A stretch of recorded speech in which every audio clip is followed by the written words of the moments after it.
some students think, oh, computer science, that's really hard. I don't know if I can do that.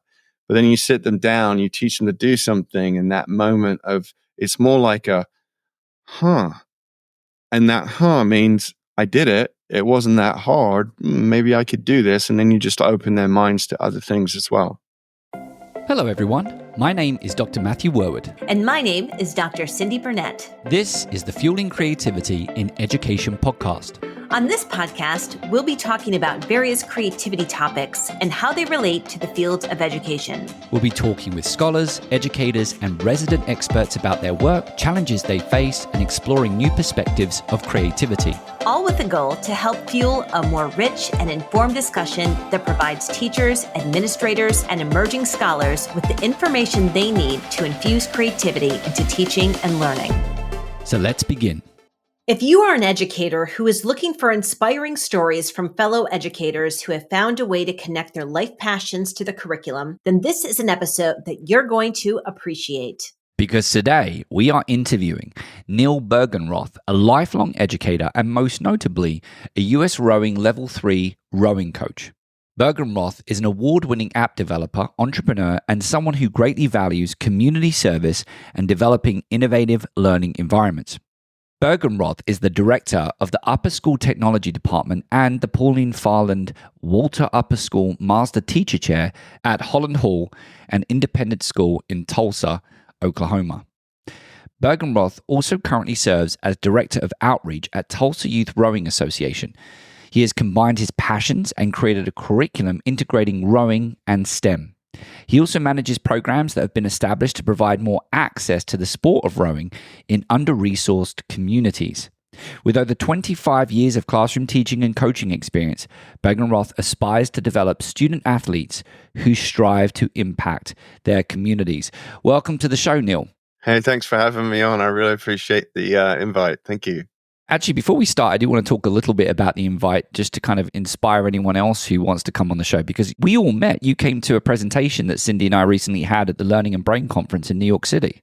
Yeah, what attracted me to that was the entrepreneurial spirit behind it. And the first question you asked was, does anybody have a blog or a podcast or something? And I said, well, I have a YouTube channel, but I didn't want to put my hand up, so I didn't know if that counted. But I thought immediately, these are my people. So thank you for the presentation. Well, it was great. And thank you for coming up to us afterwards, because as soon as I heard your story, I was like, we haven't covered anything like that on the podcast before. And before I kind of we get too much into that story, we haven't really spoken about sports in general. And so I'd like to kind of start off there by having you talk a little bit about how you made connections between your passion for rowing and making that connection to learning and the classroom. Yeah, it's a great question. Well, I started rowing when I was 13 in the UK and rowed for 5 years, got a scholarship to row at Boston University when I graduated high school. It's one of those things that rowing can do, is really open doors for you. And then got a degree in education. Actually, my major is a BSc in human movement studies. And everybody around me thought, he's going to be a teacher. And I thought I was going to be a coach. And I ended up going to a boarding school after I graduated, and having rowed, immediately got into coaching launch and started to row and started to really enjoy that. And then about 5 years on, I got engaged to a wonderful woman, Kathy, who I met at the boarding school, first job out of college. And she's from Tulsa. So that's why I ended up in Tulsa and found a rowing club. I got online and thought, do they have a rowing club? And yes, they had a rowing club. They had a person that I love. So I thought the two and two can go together. That works well.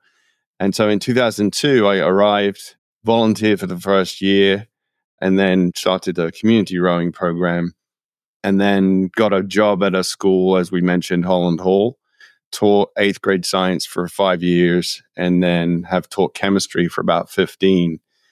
And about 2016, I kind of reached a turning point or a crossroads in that I couldn't really full-time coach anymore.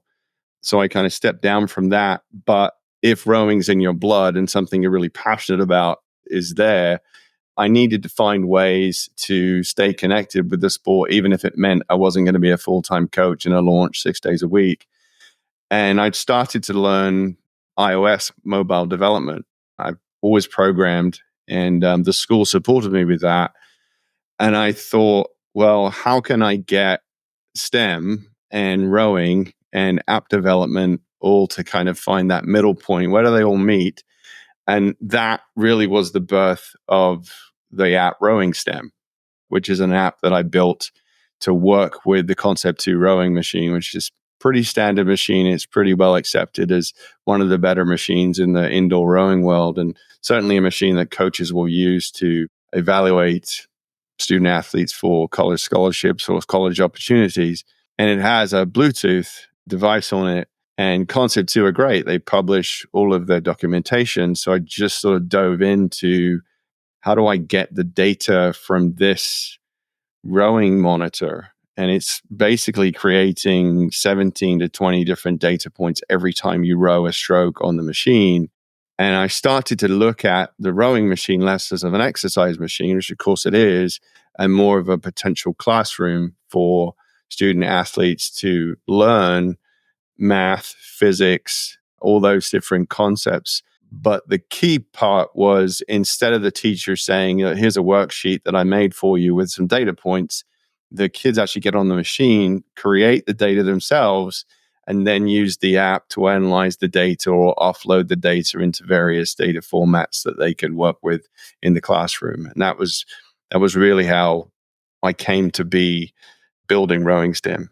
Neil, I know that Cyndi has a question, but I do want to quickly express that I think that story there is an example of human creativity, because I'm not entirely sure if something like AI would have the capacity to make that connection with rowing and then the data output that we can obtain from a rowing machine and then transform that into a learning experience. And so I just wanted to share that before Cyndi's question, because I think it was a phenomenal story. And it's one of the reasons why I want to bring you onto the show, that human connection piece. Bring it on, AI. I don't think you've got that in you. So, Neil, I have a rowing machine in my basement. I've never used it, but the boys in my house have used it. Let's just say that I get on the rowing machine and I have this app. How do you relate what's on the app with science and technology and math? Can you give us some examples? Yeah, I can give you an example like that you might find in a physics classroom, for example. One of the things that got me into the app development was on the PM5 monitor, we have something called a force curve. And while it's not directly reading the force on the handle, every time you row a stroke, you're going to put acceleration on that handle. And the electronics in the device will figure out every 0.015 seconds what the derived force is on the handle. So what you end up with is like a haystack looking almost like a parabola on the screen, which gives you information as a coach. If it looks smooth, it means it's a good stroke and it's accelerating well. Or if it's got hiccups in it, it means there's disconnections in that stroke. Now, the area under the curve is, on some rowing machines, the work done, force times distance. On the Concept 2, it's force times time, which is impulse. So it's a little bit different, but essentially it's the same idea. And what I wanted to do was grab that and figure out, how do I get those data points and bring that into the classroom? So this is a real world example of something you might do that a student can relate to, but more importantly, the student can feel the data.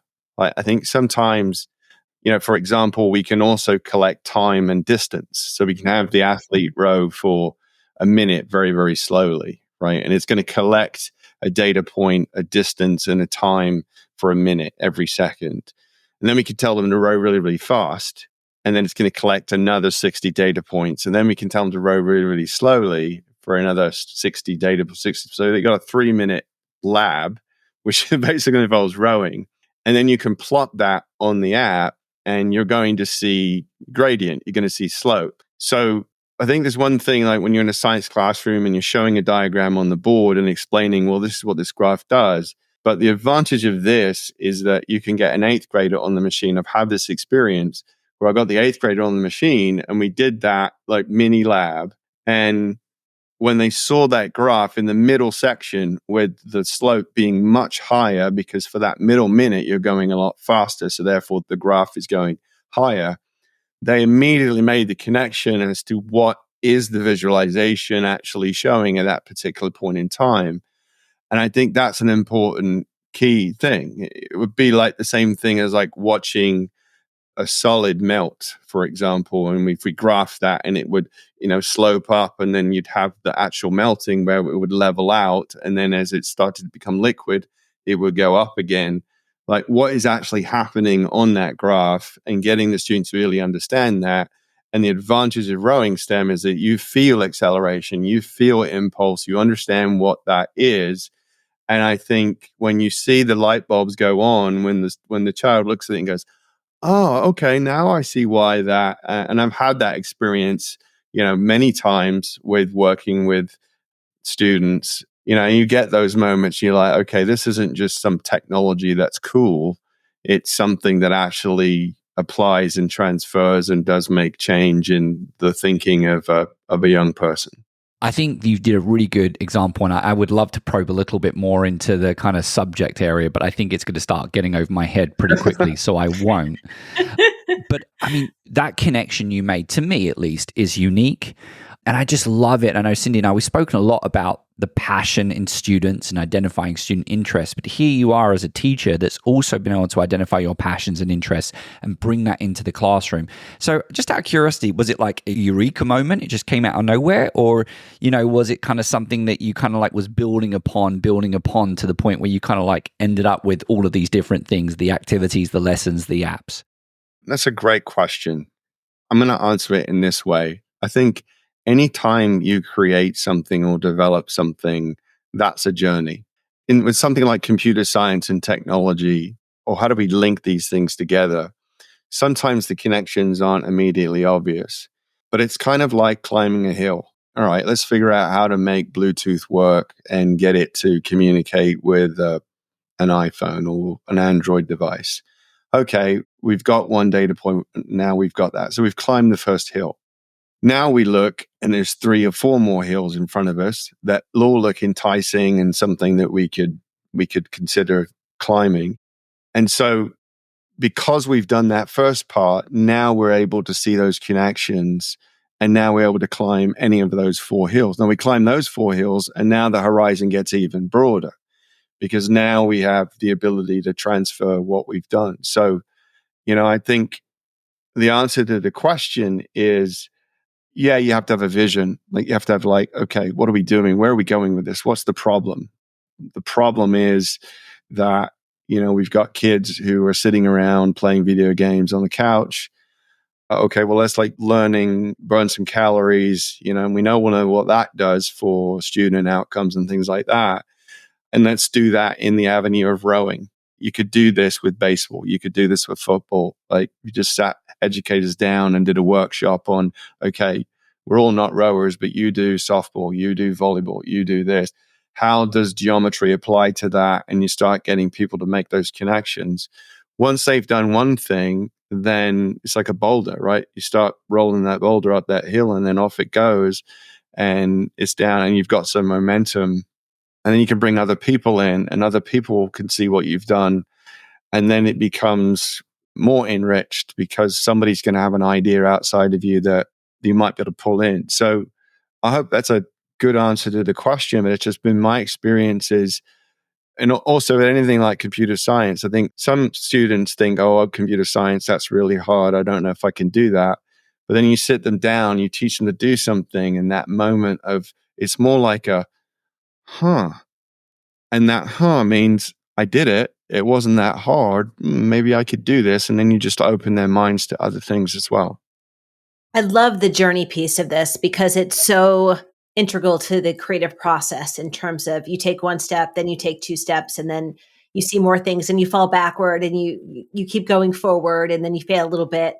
And it reminds me, actually, Matt, of one of our earlier episodes with B. Lederman, who was also an educator and found an interest that she had on taking photographs, micro photography, and bugs. And so she had this interest and said, I wonder if I could do microphotography and bugs. And that led to her sharing her pictures with her students. And then it led to a book on science. And now she's published numerous books in this area. But it started with one step and one spark. So for those educators out there listening, I really encourage you to think about the things in your life that really spark your curiosity and your interest and your passions, and think about how you might merge those in the same way that Neil has just described to us.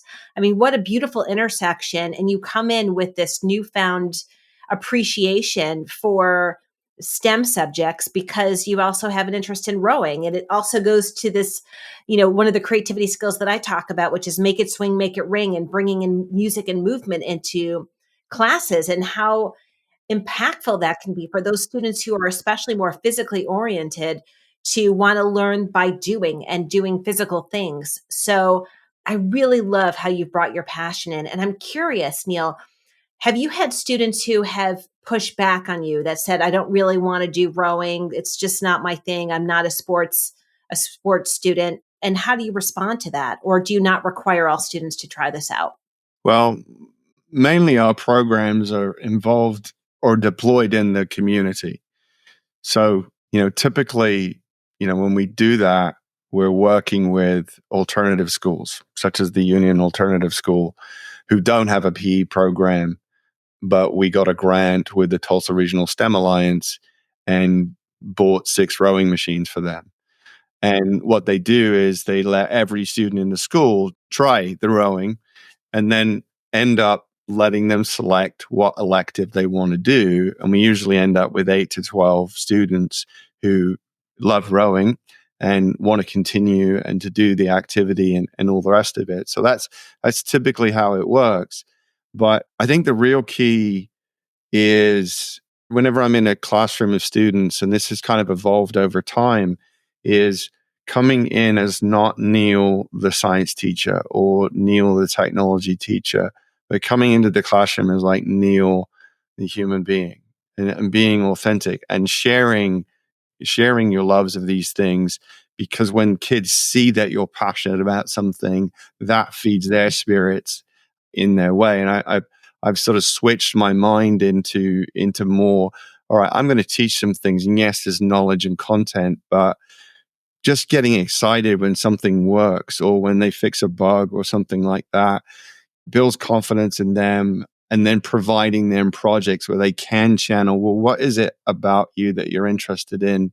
Giving enough scaffolding for them to have the skills and say, okay, now would you want to go with that? And I always say to the kids, they're like, well, what do you want? And I say, well, surprise me. And kids never let you down when you say, surprise me. They always come back with something really awesome and something you never thought of. And I think that's the energy that keeps me coming back to the classroom. I don't know if I've got a question here, but just an observation starting with Cyndi's question, because it was a fascinating question, because rowing is your passion. It's not necessarily a passion of the students. So I was curious when Cyndi posed that, because I don't see myself as a rower. So actually, even though you think this is cool, I might not think it's cool, and maybe I now become disconnected from the learning experience. But in your response, what I'm hearing, and I think it's something that actually we can all identify with, is that we can recognize passion, right? And we can recognize authenticity within anyone's approach to learning. And I know that I've had bad semesters sometimes teaching, and I sometimes think that my passion and energy for learning, I really enjoy teaching, and I'm highly passionate about it. And I sometimes feel that my passion gets me through that. But I think what your story's bringing is that the rowing has ignited your passion for teaching. It's allowed you to bring in you to the classroom. And even though a student in your class might not necessarily connect with rowing, they connect more with you because they can connect passion and interests. And I think that's something really fascinating into what you did, Cyndi, putting that call out to teachers. I think it continues to emphasize, because we certainly had a lot of passionate teachers on the podcast, and I know that Cyndi and I talk a lot about being inspired by the passionate educators that we bring on the show. And it obviously goes to say that probably you as a teacher are the only one that can go and find what you're passionate about. And once you found that, then the next challenge is to find a way of bringing it in the classroom, however that might be. But if you can bring it into the classroom and make that connection, then whether or not the students buy into the thing you brought in, they can probably still buy into your passion, and it will elevate the learning experience no matter what. I just want to build on that, Matt, because I think that authentic piece is so critical. And I was just talking with my husband over lunch, and he said, I just saw this clip of a teacher who taught all of her students how to do the Thriller dance. Now, that's something I would do as a teacher because I love to dance. I'm a dancer. But I can imagine there being students that are like, I am not getting up and learning the Thriller dance. And Neil, you probably would say the same thing. But when you sort of bring this authentic self to the classroom and you say, hey, we're going to try this out, and giving them that choice, which we also talk about a lot on the podcast, Matt, like, we're going to give you a choice. You can go and do the Thriller dance over here or with Cyndi, or you can go and do some rowing with Neil, or you can go play some football, soccer with Matt, and go to the place that you have choices, as well as you're going to be with people who really love this thing that they're doing, right?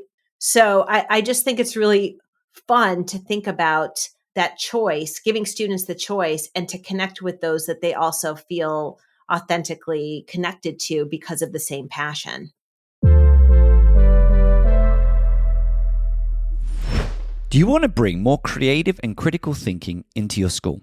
Look no further than our podcast sponsor, Curiosity to Create. Curiosity to Create is a nonprofit organization dedicated to engaging professional development for school districts and empowering educators through online courses and personal coaching. And if you're craving a community of creative educators who love new ideas, don't miss out on their Creative Thinking Network.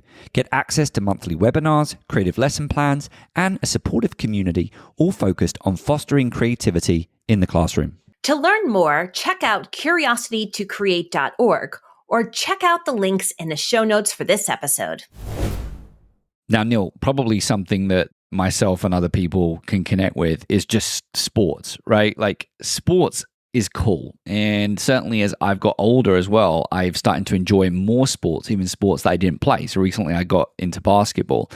And, Cyndi and I, we've had conversations on the show. I remember Principal Al, we spoke a lot about playing chess, which is a game, and the ability to persevere, even though you've suffered a loss, to continue to get better at the game, to embrace failure.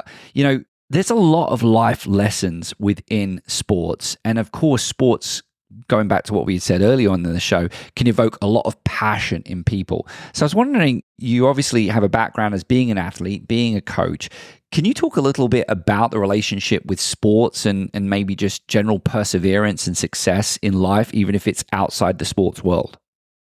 When you think about something like rowing, so I'll go specific to rowing, and that is, rowing is not a game in the sense it's more of a discipline. It's more like yoga in the sense that there's a process to it. For example, you look at successful people and they're like, oh yeah, they've had a lot of success in this, that, and the other. But what you're not seeing there is the number of times they have to pick themselves up. And so, for example, from my own personal life, I rowed in the varsity 8 at BU for 3 years. And we had about 21 different races, and we were racing crews like Harvard and Yale and, the big leagues, which is really what I wanted to do. I wanted to challenge myself. And I won probably about 3 or 4 of those races over that 3-year. We still did okay. I mean, we were still in the top 12 in the country at different times. We did well.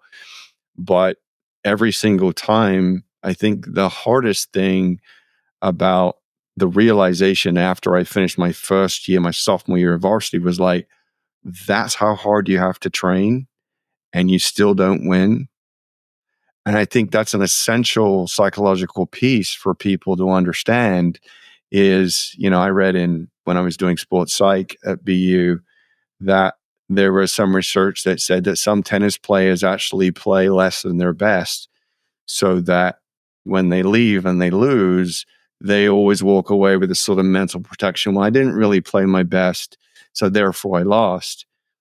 I think the true character of an athlete is somebody that's prepared to put all the chips in and do everything right. Nutrition, sleep, build good relationships with the people around you, all those leadership things that go together in any sports process, and put everything in and risk the fact that you might not win everything, but be able to walk away from that process with, you know what?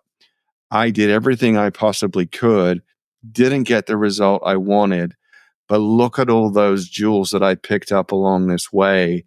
And now I'm off to the next adventure. If you can get to that point and put all the chips in and still walk away, win or lose, I don't think anybody's a loser. And I think that absolutely relates to creativity as well. Would you agree, Matt? I mean, there was a lot in there, and I think all of it related to creativity. Totally. Well, I think, putting all your chips in, I think people, are reluctant to really give their own creative selves that permission to put it all in because they're afraid of failure and they have that vulnerability. And I think the same thing is true with sports. It's not something I've ever thought about before, but I think there's a lot of parallels there.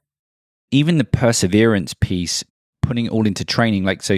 I mean, this is a true story, right? And I've actually been joking around and using the word to my eldest son that the track represents life right now, because he wanted to go and he wanted to do some sports, and he said, I wanted to have a go at track. And he hasn't really trained at track, but he wanted to kind of come in the top 3. And I kind of was mindful about the fact that he's going to be competing with some, middle school athletes that probably have been training for the past couple of years, naturally fit, and they're going to be running some very competitive times. And he was far away from those competitive times. But what I was trying to do is kind of like teach him that it's all about perseverance, that, yeah, he's going to work his hardest. And I said, you may do your very best and work your very best, but you still might not break into the top 3. But actually what you have to do is you have to kind of train and perfect to get an extra few seconds and an extra few seconds and an extra few seconds. And I'm sure with rowing, when you was talking about, just the pulls, working out, do you pull with your, push with your legs? How do you position your back? All these little intricacies that go into really kind of playing sports at a top level can be the difference between a second, which can be the difference between 4th and 5th place. But also it's about the fact that even though you've worked so hard for that extra second, it still might not necessarily bring you to 1st place.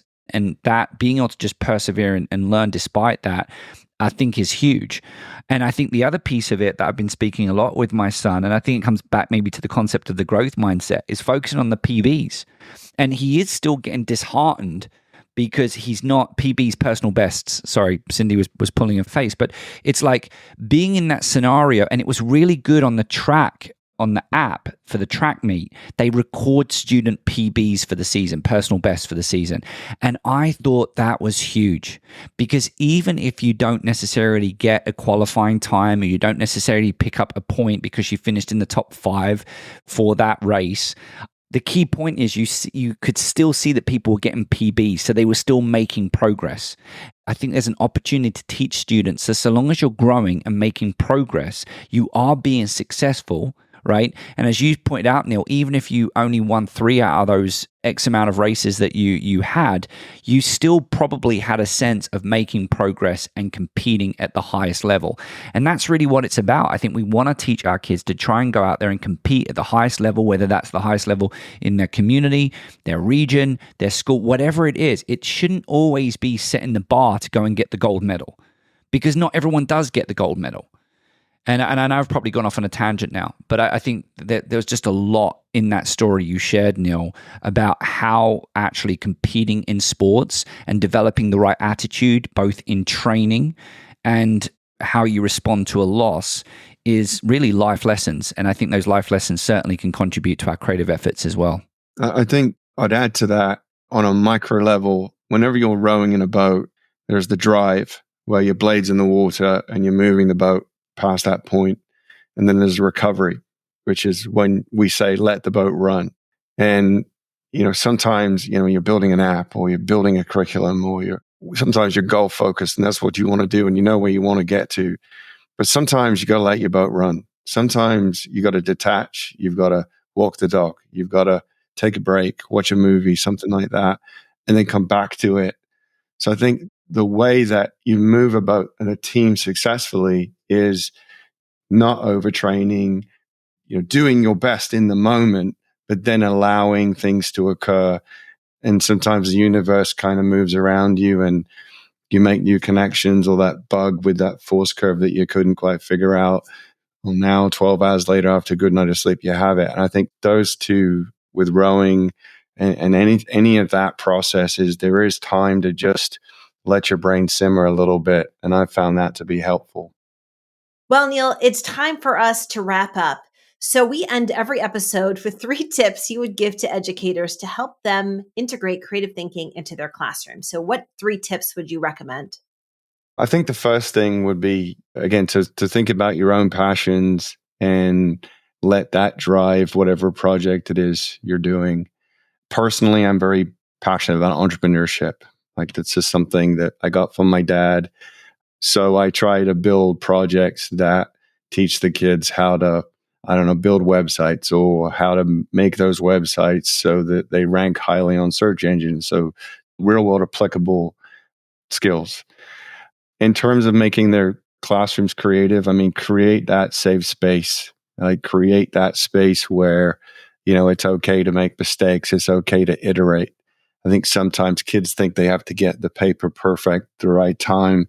And I think there's, in any process, being able to give them that time to explore their ideas, which is sometimes difficult because, yes, we're on timelines and we've got this, that, and the other. But ultimately, what we're teaching isn't to make a product. What we're teaching is, what is that process to get to that product? And then the final thing I would say is, be authentic in your teaching. And that is, when you make a mistake, or you say, I'm trying this out for the first time, like, you're modeling that growth mindset. You're being vulnerable and saying, this may or may not be awesome, but let's work through it together. And you become less of a sage on the stage and more of a coach, on the side. And I think that creates an environment where, when you're working together with kids, they feel supported, rather than, here's the project, I'll see you in 2 weeks and I'll grade it. Like, if you're involved and being metacognitive in your, well, this is what I think of now, and this is where my brain goes. They don't necessarily have to go in that direction, but you're modeling the way that you're thinking through design thinking or whatever it is. Well, Neil, thank you so much. It's great to have you on the show. And I want to thank you again for coming up and introducing yourself at the end of our presentation. And just talking about presentations, Cyndi and I will be presenting at the National Association of Gifted and Talented Conference in Seattle at the middle of November.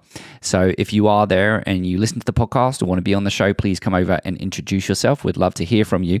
And if you have a colleague who's interested in sports or teaching them, then perhaps they might want to check out Neil's app, or even just be inspired by Neil's story, and therefore you can share this episode with them.